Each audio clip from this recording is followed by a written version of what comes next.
Hi అండి, అందరికీ నమస్తే, గుడ్ మార్నింగ్.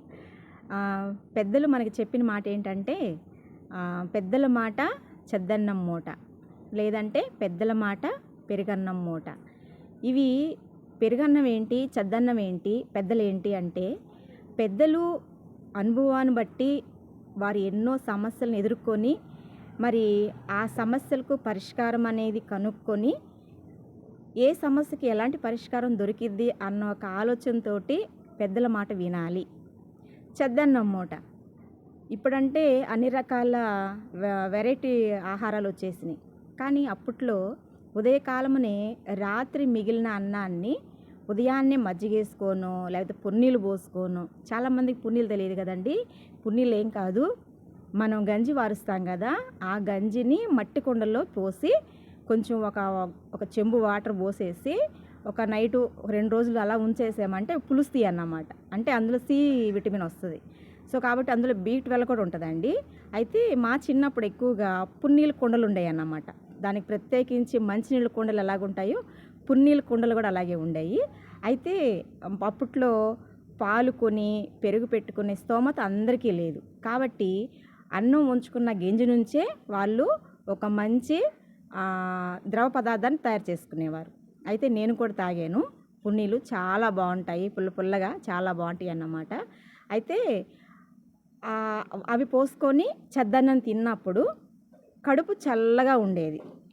పెరుగన్నం కూడా ఉదయకాలమునే, ఇప్పుడు కూడా చాలామంది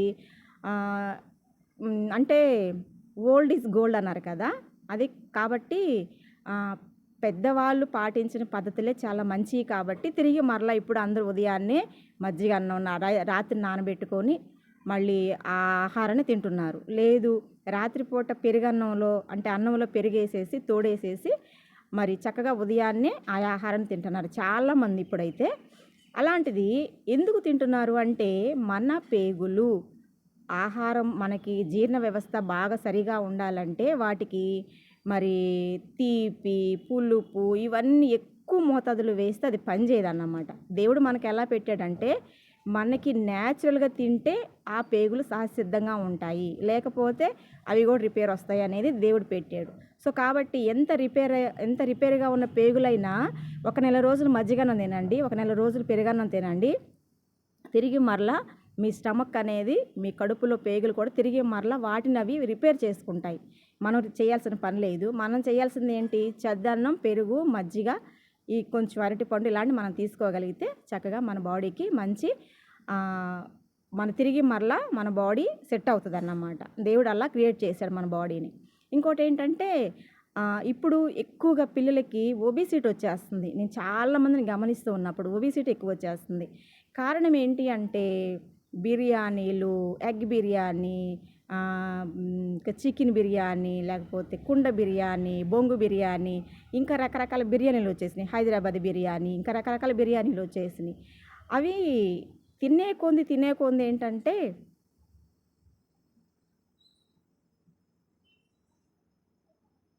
తినే కొంది ఏంటంటే బాడీలో కొవ్వు అనేది పెరిగిపోద్ది అన్నమాట. నూనె పదార్థం ఎక్కువ కాబట్టి కొవ్వు అనేది పెరిగిపోతుంది. దయచేసి ఇక నుంచి ఈ బిర్యానీలు అనేది క్రమేపీ తగ్గిద్దాం. ఎందుకంటే బాగా బాడీ అలవాటు పడిపోయింది. ఫంక్షన్స్కి వెళ్ళినా అదే, పెళ్ళిళ్ళకి వెళ్ళినా అదే, పుట్టినరోజుకి వెళ్ళినా అదే, ఇంకా ఏదన్నా దైవ సంబంధమైన కార్యక్రమాలు పెట్టుకున్నా అవే.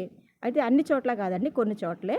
కాబట్టి దయచేసి మనం ఇప్పుడు ఎక్కువగా నాన్ వెజ్ని తగ్గించడం అనేది చాలా చాలా శ్రేష్టము.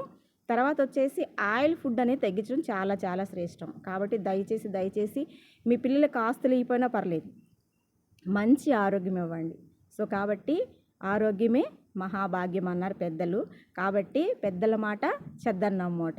ఈ మాటలు మనం గుర్తుపెట్టుకొని మన పిల్లలకి మనం చేయాల్సిన మంచి ఫుడ్ ఏంటంటే, మనం ఐస్ క్రీమ్ కొనిస్తేనే మంచి ఫుడ్ కాదు, లేకపోతే బేకరీ ఫుడ్ కొనిస్తేనే మంచి ఫుడ్ కాదు.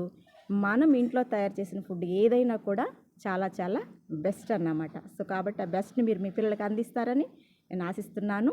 మరి మన ఛానల్ని సపోర్ట్ చేయండి, సబ్స్క్రైబ్ చేసుకోండి. ఓకే అండి, థ్యాంక్ యూ.